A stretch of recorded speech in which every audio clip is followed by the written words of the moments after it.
प्राचीन समय में एक विचित्र पक्षी रहता था। उसका धड़ एक ही था परंतु सिर दो थे। उसका नाम था भारुंड। एक सिर होने के बावजूद उसके सिरों में एकता बिल्कुल नहीं थी और न ही था तालमेल। वे एक दूसरे से बैर रखते थे। हर जीव सोचने समझने का काम दिमाग से करता है और भारुंड के दो सर होने के कारण दिमाग भी दो थे, जिनमें से एक पूरब जाने की सोचता तो दूसरा पश्चिम। फल यह होता कि टांगे एक कदम पूरब की ओर चलती तो अगला कदम पश्चिम की ओर और भारुंड स्वयं को वहीं खड़ा पाता।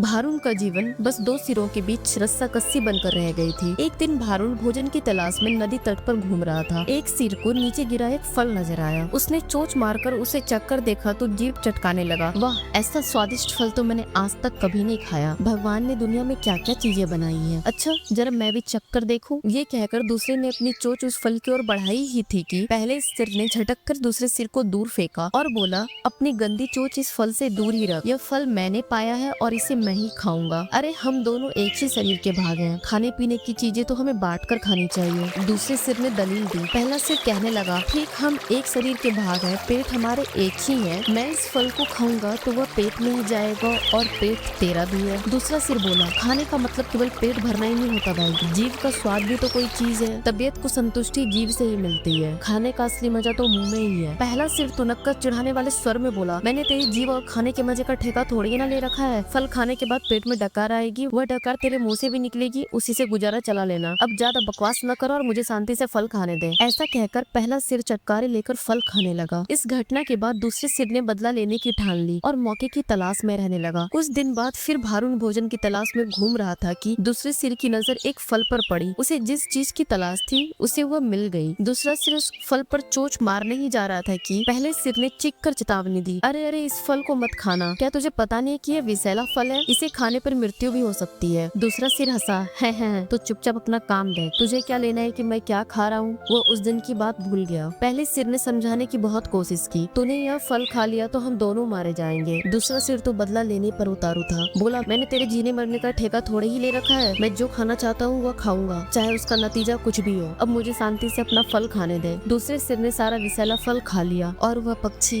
वहीं तड़प तड़प कर मर गया। यह कहानी सीख देती है कि आपस की फूट सदा ले डूबती है।